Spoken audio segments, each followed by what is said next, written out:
clock at 5. Pass is intercepted at the goal line by Malcolm Butler. Unreal. Amazing. Podcast Patriotas do fã-clube oficial dos Patriots no Brasil.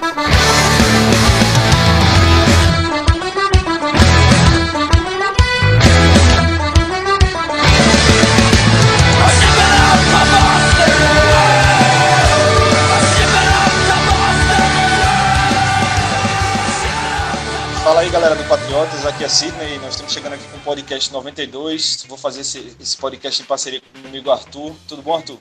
Tudo bom, Sidney? Pra galera que está acostumado com o Felipe, se não uma espécie de host do programa, agora temos o Sidney, já que o Felipe não conseguiu gravar esse com problema de datas com a gente. Mas bora lá, Sidney, esse podcast sobre a história dos Patriots, a década de 90, a gente que já fez sobre o Boston Patriots, a década de 70 e a de 80, vamos agora falar de como foi o time na década de 90. Exato, vamos fazer mais um apanhado histórico aí dos Patriots, né, na década que preparou a equipe para a dinastia que viria a ser nos anos seguintes. E para começar esse podcast, a gente tem uns recadinhos antes. Em primeiro lugar, eu queria falar que esse podcast, a gente pretendia lançar ele antes, inclusive a gente gravou ele antes, chegou até a colocar no site, só que ele teve problemas sérios técnicos, né? A gente teve problemas na gravação e poucas pessoas até conseguiram ouvir, né? Quando a gente percebeu os problemas, a gente tirou do ar, mas algumas pessoas já chegaram até a ouvir, fizeram comentários e tal. Então, para quem já ouviu, já está por dentro da década de 90, mas a grande maioria da galera que acompanha a gente não conseguiu ouvir esse podcast. Então vamos fazer ele novamente agora, espero que sem problemas técnicos e que para todo mundo possa acompanhar. E o segundo recado é sobre os Sócios Patriotas. Fala um pouquinho, Arthur, por favor. Pois é, os Sócios Patriotas, que já está chegando na reta final do mês de junho. A gente já sorteou as camisas de abril e maio, já anunciamos os vencedores. E agora a gente espera com a contribuição de vocês, galera, tanto para esse mês de junho como para o de julho, que já está batendo na porta. Exatamente. Para quem ainda não conhece, Sócios Patriotas é um programa que você contribui mensalmente com valores a partir de R$15 e todo mês que você contribuir, você concorre a uma camisa temática dos Patriots e ao final da temporada, se a gente atingir a meta estabelecida, todo mundo que contribuiu naquele ano concorre a uma jersey dos Patriots. Então, acessa o link aí que vai ter no podcast, entra lá no site e se informa que vale a pena, já tem muita gente ganhando camisa aí e é bem legal.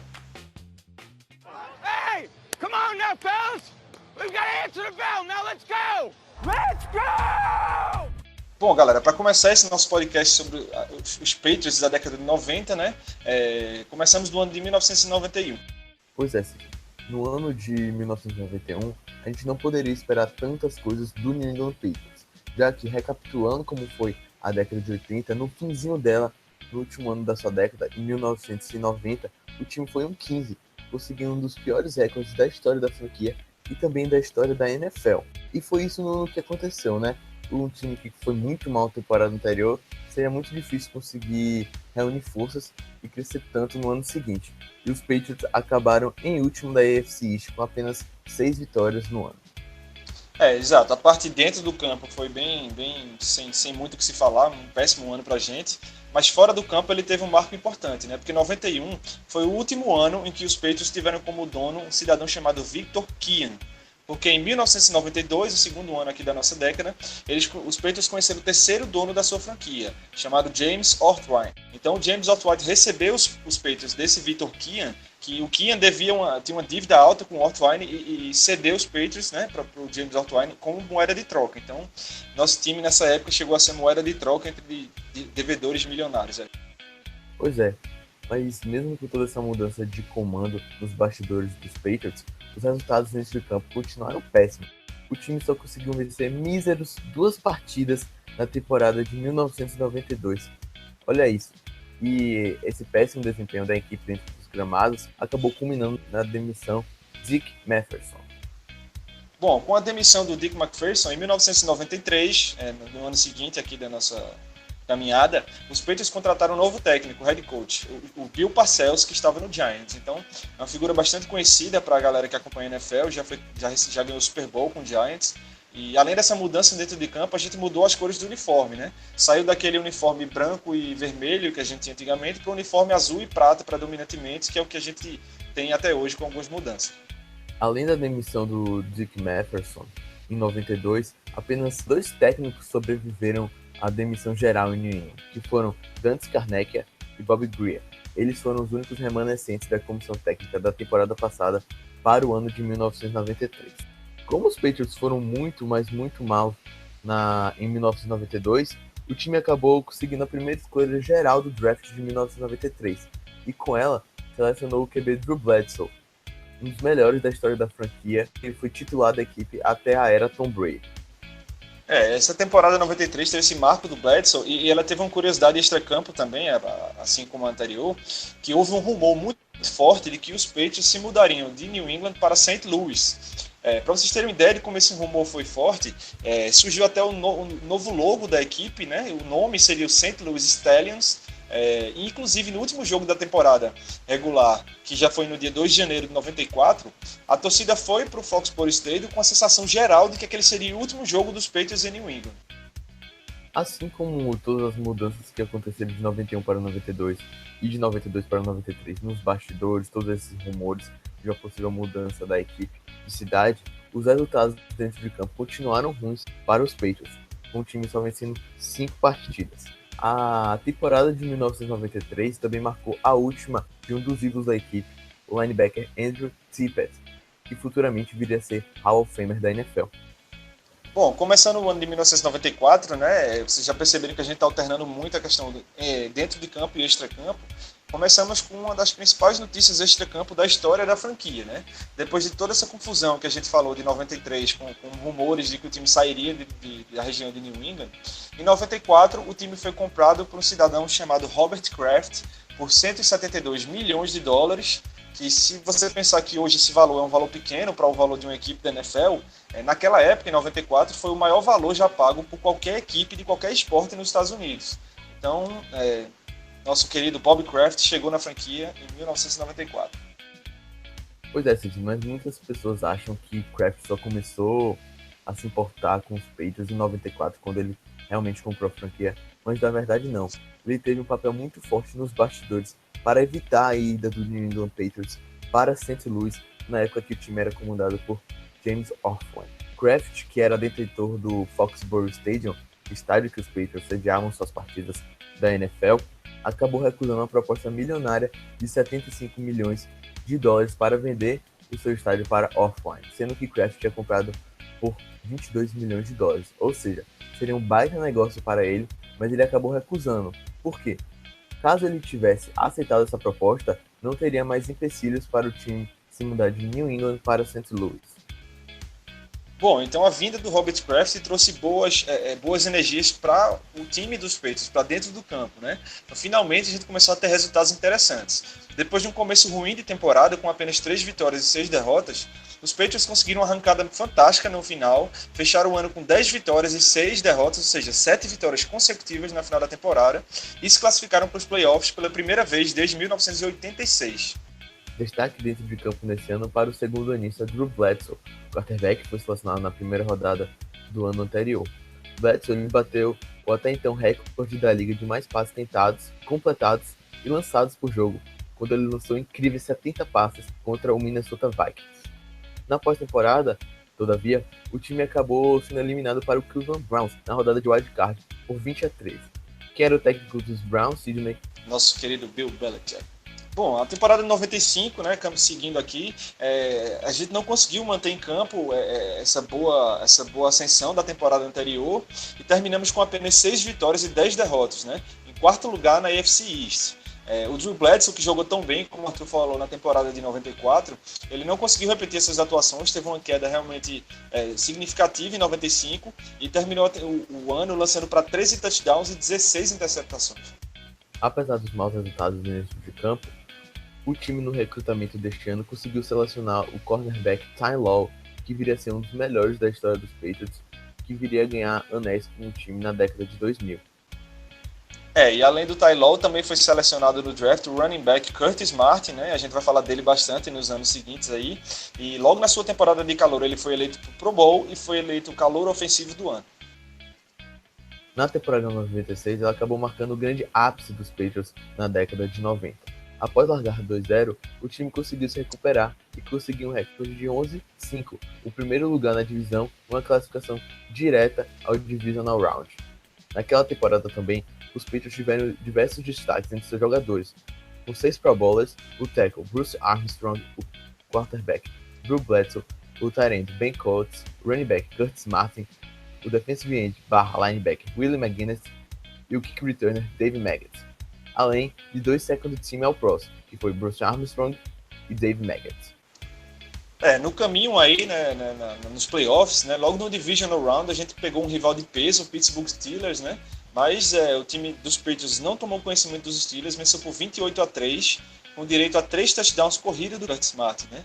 Então esse número 28-3 já nos trazia sorte desde essa época. E na final de conferência, a gente enfrentou o Jacksonville Jaguars e também não tivemos dificuldades, vencemos por 20-6. E a jogada que decidiu a partida, né, a jogada considerada a jogada essencial, foi um touchdown, né, do Otis Smith, que recuperou um fumble e retornou para touchdown. Após a vitória sobre os Steelers e os Jaguars, os Patriots chegaram ao seu segundo Super Bowl na história da franquia, após a equipe ter perdido em 1985 para o Chicago Bears. Nesse ano de 1996, no Super Bowl 31, a equipe acabou sendo derrotada para o Green Bay Packers por 35-21. O Green Bay Packers, que tinha como quarterback Brett Favre, aí o lendário quarterback da equipe de Wisconsin. E em 96 também foi a primeira passagem do Bill Belichick pela comissão técnica dos Patriots, né? Ele foi assistente do head coach, do Bill Parcells no caso, e foi técnico de secundário. A temporada de 1997 já começou com uma grande confusão nos bastidores do New England Patriots. Mesmo após o time ter ido para o Super Bowl no ano anterior, Bill Parcells acabou deixando o comando da equipe. Uma história muito louca, com muita repercussão que a gente vai contar para você agora. No draft de 1996, Parcells queria selecionar um defensive line, mas só que Robert Kraft, o dono da franquia, acabou passando por cima de sua decisão e deu o head coach do time, que head coach, para quem não sabe, é aquele cara que é mais focado no draft. Praticamente ele só foca na parte do draft para trazer informações para o treinador, para o general manager, e Robert Kraft acabando dando poder a ele, que era Bob Greer, a chance de escolher um prospecto. E Bob Greer também não acatou a decisão de Bill Parcells, não selecionou um defensive lineman e acabou escolhendo o recebedor Terry Glenn. Com esse olé aí que o Parcells levou, ele ficou furioso, né? Consta que ele invadiu a War Room dos Patriots, que é aquela sala onde a comissão se reúne para decidir o draft, furioso, e disse a um repórter que após o final da temporada de 96 ele sairia. E dito e feito, começou o ano de 97 e Bill Parcells saiu. E também, assim, logo ao final do Super Bowl 31, que o Arthur falou que a gente foi derrotado para o Green Bay Packers, ele imediatamente renunciou ao cargo falando: se querem que você cozinhe um jantar, pelo menos deixe escolher os ingredientes. Porém, querido Sidney, como Bill Parcells tinha contrato com o New England até o fim da temporada de 1997, ele foi impedido pela NFL de treinar qualquer outra equipe. Assim, ele acabou estando com o New York Jets como uma espécie de consultor da equipe e trouxe para ser o head coach Bill Belichick. Exatamente. E esse impedimento aí, né, acabou gerando uma acusação por parte dos Patriots, né? O Robert Kraft acusou os Jets de illegal tampering, que é quando você assedia, digamos assim, um jogador técnico de outro time em período que isso é proibido, e os Patriots acabaram sendo recompensados com 4 escolhas altas de draft. Então, para o lugar do Bill Belichick, né, passada toda essa confusão, chegou para ser técnico dos Patriots um cara bastante conhecido de quem acompanha a NFL hoje em dia, que é o Pete Carroll, atualmente técnico do Seattle Seahawks. Com Pete Carroll no comando, o desempenho da equipe não piorou, sendo que nos primeiros 6 jogos a gente venceu incríveis 5 partidas. Só que o ritmo acabou caindo e os Patriots finalizaram a temporada com um recorde de 10-6. Porém, o time conseguiu se classificar para o Wild Card. No Wild Card 97, os Pats enfrentaram os rivais de divisão Dolphins. A vitória veio de forma tranquila, com 17-3. Assim, o time se classificou para o Divisional Round, enfrentando o Pittsburgh Steelers. Pelo segundo ano seguido, enfrentamos os Steelers no Divisional, mas dessa vez a coisa não foi boa para o nosso lado, né? O Curtis Martin, running back, estrela do ataque, ao lado do Bledsoe, estava machucado e o nosso ataque sofreu muito, não conseguiu pontuar nesse jogo. E foi um jogo bastante baixo a pontuação, 7-6 para os Steelers, e acabava a nossa esperança de ir para 2 Super Bowls consecutivos.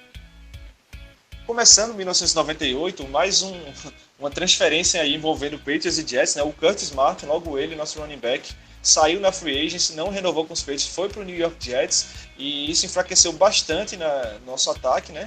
Mas mesmo enfraquecido, foi um ano que a gente conseguiu chegar aos playoffs novamente.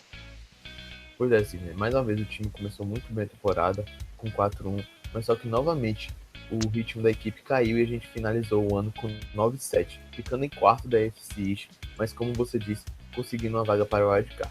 Mas como muita gente fala, como é que o time ficou em quarto da divisão e se classificou para os playoffs, sendo que hoje isso seria impossível? Pois é, galera, naquela época era possível sim, já que, por exemplo, se os Patriots ficaram com 9-7 em quarto da AFC East e os Broncos ficaram com 8-8 em primeiro da sua divisão, os Patriots é que conseguiriam a vaga. Ou seja, o regulamento era diferente. A queda na pós-temporada foi rápida, onde o time perdeu para o Jacksonville Jaguars por 25-10. Vale ressaltar que o QB titular dos Patriots nesse jogo foi Scott Zolak, já que Drew Bledsoe acabou se machucando no finzinho da temporada regular. Bom, iniciando 1999, né, logo na off-season, mais uma mudança nos bastidores foi cogitada, né? Cogitou-se a mudança realmente de sede dos Patriots de Foxborough para Hartford, em Connecticut, ainda na região de New England, né? E falou-se que o estado de Connecticut financiaria um estádio novo para os Patriots.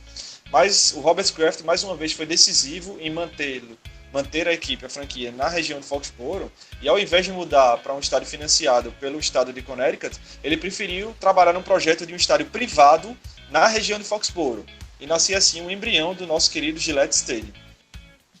Dentro de campo, o time já começou desfalcado sem o running back Robert Edwards, que conseguiu correr para mais de 1.000 jardas no seu ano anterior.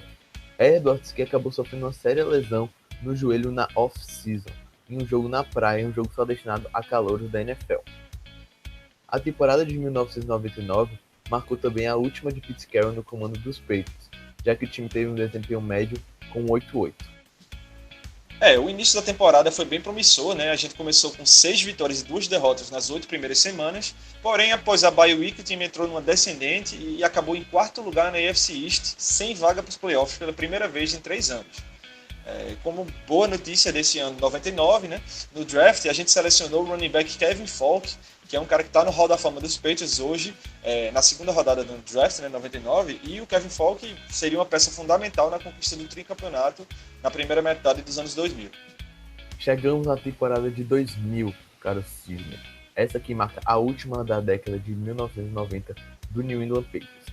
E em 2000 foi quando tudo começou a mudar para a franquia, mesmo com as pessoas não sabendo que isso estava acontecendo.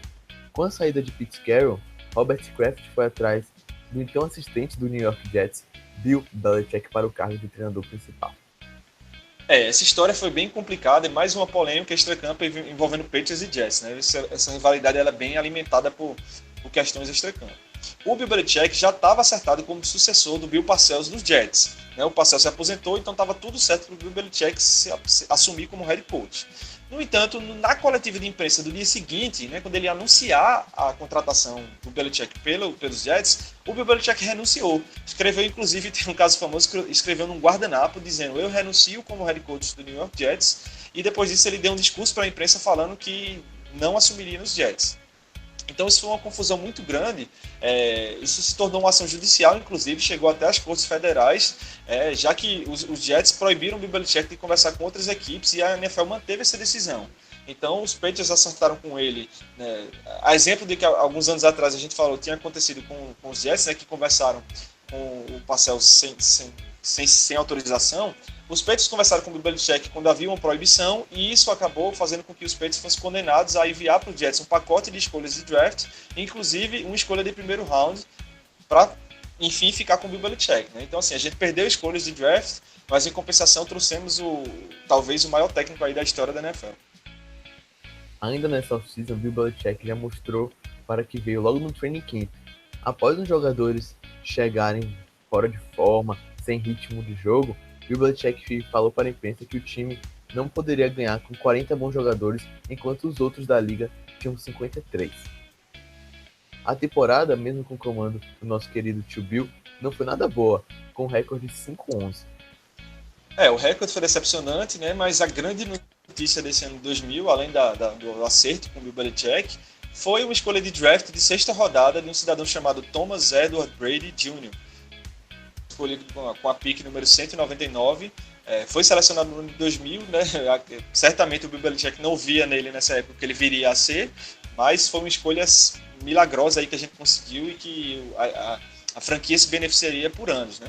E do lado assim, Brady começando a carreira, terminava a carreira do tackle Bruce Armstrong, que foi a última temporada dele nos Patriots no ano 2000, e ele foi um cara tão importante nos Patriots que teve sua camisa aposentada, a de número 78. Brady calling signals, takes the snap. Fires right. Touchdown! Yeah! What a throw by Brady! Bom, galera, é isso. Encerramos aqui nosso 4º podcast histórico sobre os Patriots da década de 90. Espero que vocês tenham gostado. Espero que dessa vez não tenhamos problemas técnicos. Foi um prazer estar aqui com vocês e um grande abraço. Um abraço, Arthur. Abraço, Sidney. Valeu, galera. Até a próxima.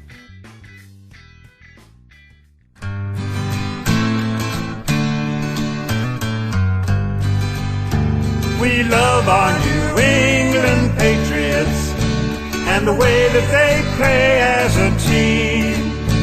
And we'll always be true to the red, white, and blue, our New England American dream.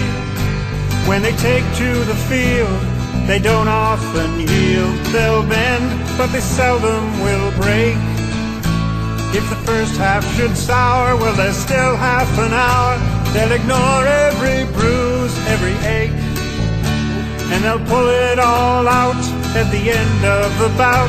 If it's close and the game's getting scary, if the offense can't score with a few seconds more, then we call in old clutch Vinatieri.